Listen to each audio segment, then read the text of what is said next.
안녕하세요. 5월 18일 화요일 출애굽기 18장 13절에서 27절로 이드로의 현실적 조언이라고 하는 제목으로 큐티 나눔하겠습니다. 출애굽 이후에 수많은 백성들이 이끌고 모세는 나왔습니다. 사람들이 살다 보면 그 안에 수많은 시시비비들이 당연히 발생하겠죠.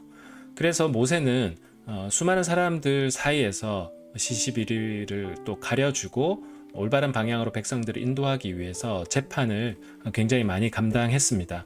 그러나 아침부터 저녁까지 감당을 해도 그 수많은 사람들의 시시비비를 다 감당하기에는 역부족이었습니다.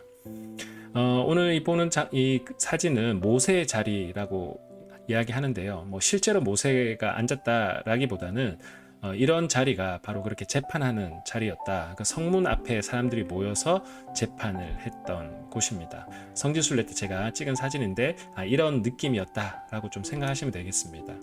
그런데 이렇게 고분분투하는 모세를 보고 그의 장인 이드로는 조언을 합니다. 자네가 하는 일이 좋아 보이지 않는다. 자네만 지치게 한다. 그래서 사람을 뽑아라. 능력 있는 사람을 뽑는데 그 조건은 하나님을 경외하고 믿을만하고 탐욕스럽지 않은 사람.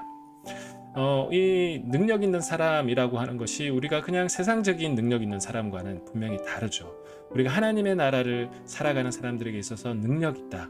우리가 교회에서 능력 있다라고 하는 것이 하나님을 경외하고 믿을만하고 탐욕스럽지 않다라고 하는 이 부분이라는 것 우리가 좀 기억해 볼 필요가 있겠습니다. 그래서 천부장, 백부장, 50부장, 10부장에게 위임하고 어려운 문제만 모세가 감당해라. 그렇게 될 때 너도 덜 부담스럽고 백성들도 훨씬 만족스럽게 될 것이다.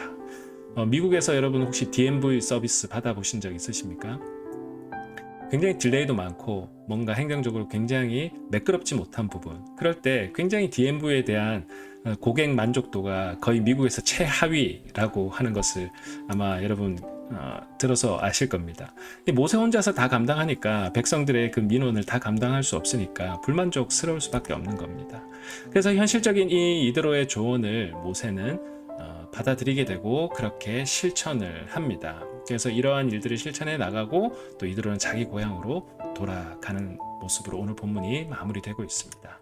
오늘 두 가지를 좀 묵상하면 좋겠는데, 야훼 하나님으로서의 믿음은 모세가 어떻게 보면 더 오래된 믿음이었습니다. 그러나 이드로는 삶의 노하우에 있어서는 이드로가 좀 더 있었던 것 같습니다. 그럼 혹시 신앙생활을 하는 가운데 이와 비슷한 이슈가 벌어지는 그러한 지점들이 분명히 많이 있을 것 같습니다.